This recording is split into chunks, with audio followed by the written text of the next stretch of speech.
When people struggle with machining heat-resistant superalloys, the instinct is almost always the same. Slow down the RPM, drop the radial engagement, and reduce the feed.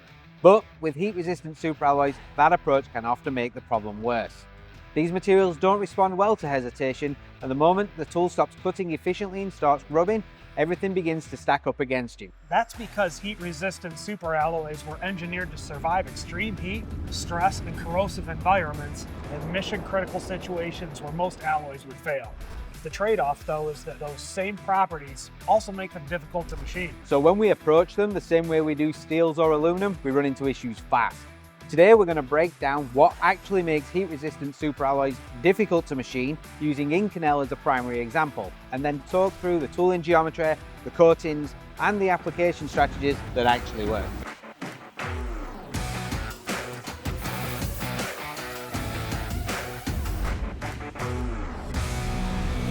Heat-resistant superalloys are designed to maintain strength at elevated temperatures. Inconel, Waspaloy, Hastelloy, these materials don't soften when things get high. They retain their high yield strength and tensile strength even at extreme temperatures, which means that the cutting edge of our tools are always working hard. On top of that, they work harden aggressively. The moment the tool rubs instead of cuts, the surface becomes harder than the material underneath it. So the next tool engagement sees higher cutting forces, more heat, and accelerated wear. And then there's thermal conductivity, or more accurately, the lack of it. These alloys don't move heat into the chip very well. Almost all of that heat stays concentrated right at the cutting edge. Put all that together and you've got a worst case cutting environment for tools.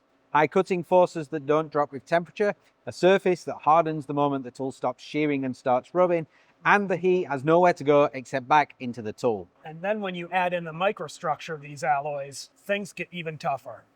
Many nickel superalloys contain hard phases, which are small, extremely hard regions within the alloy, often carbides or intermetallic compounds that are much harder than the surrounding material. As the cutting edge passes through them, those hard phases act like potholes hidden in asphalt. Most of that road is manageable until suddenly, bang, your wheel hits something unexpected. This is like the edge slamming into something much harder than everything else around it in the material.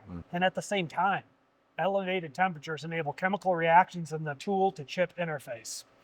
That's where mechanical wear and chemical wear begin overlapping, and then tool's life starts dropping fast.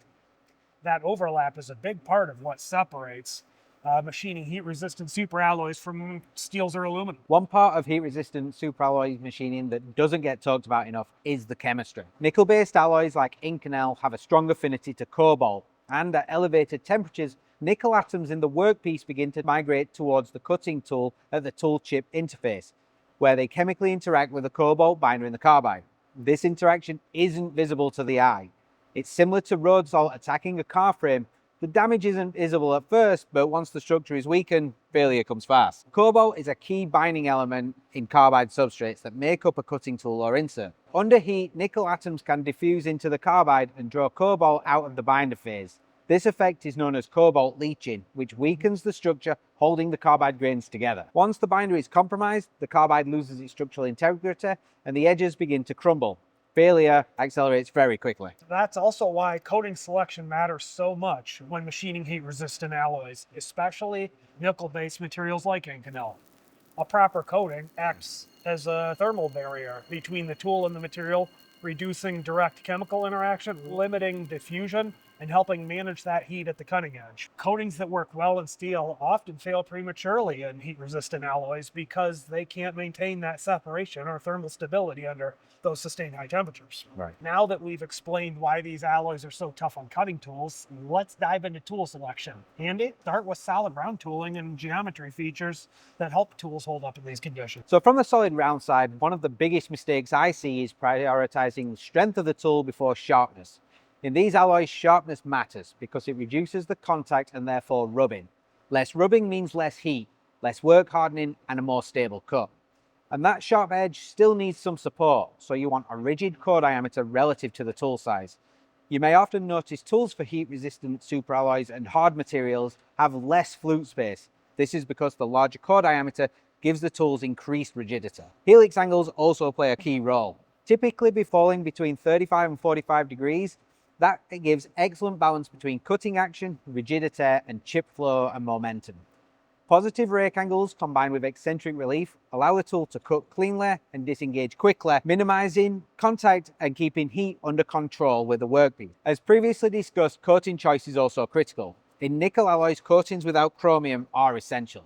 Nickel has a strong chemical affinity to chromium, which will actively attack the chromium contained within the coating under heat, reducing the effectiveness of the coating quickly. And on the Indexable side, we're dealing with many of the same principles. Yeah. Shallower lead angles and round inserts perform well in these materials because they redirect cutting forces axially instead of radially. Axial forces are directed up into the spindle, while radial forces push sideways into the tool or the part wall. Reducing that radial force helps stabilize the cut, protects the cutting edge, and lowers the risk of chipping.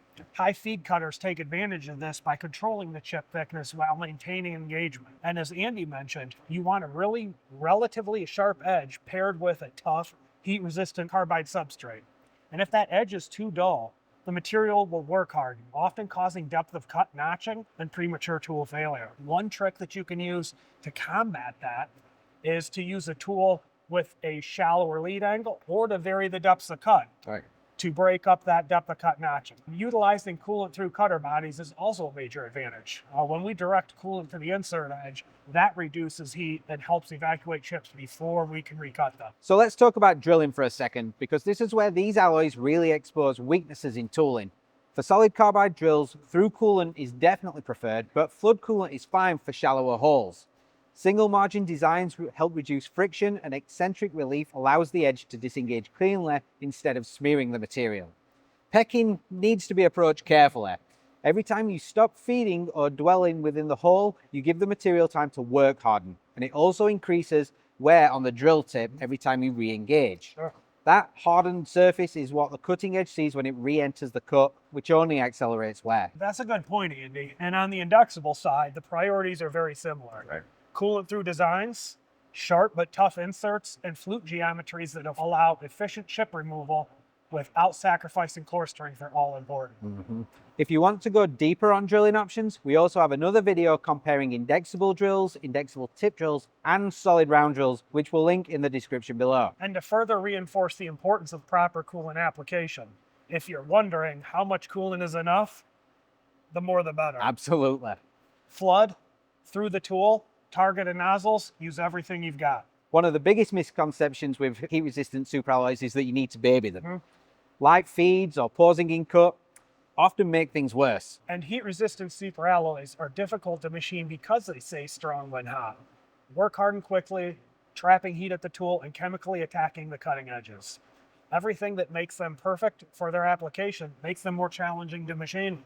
Success comes from understanding that behavior and choosing tooling that cuts cleanly, manages the heat, and stays engaged. Whether you're using solid round or indexable tooling, turning, milling, or drilling, the principles are all the same. Sharp edges, controlled forces, proper coatings, and cooling where it matters. We get that right, and these alloys become predictable instead of punishing. Thanks for joining us on Tips and Chips. If you found this helpful, please remember to like and subscribe.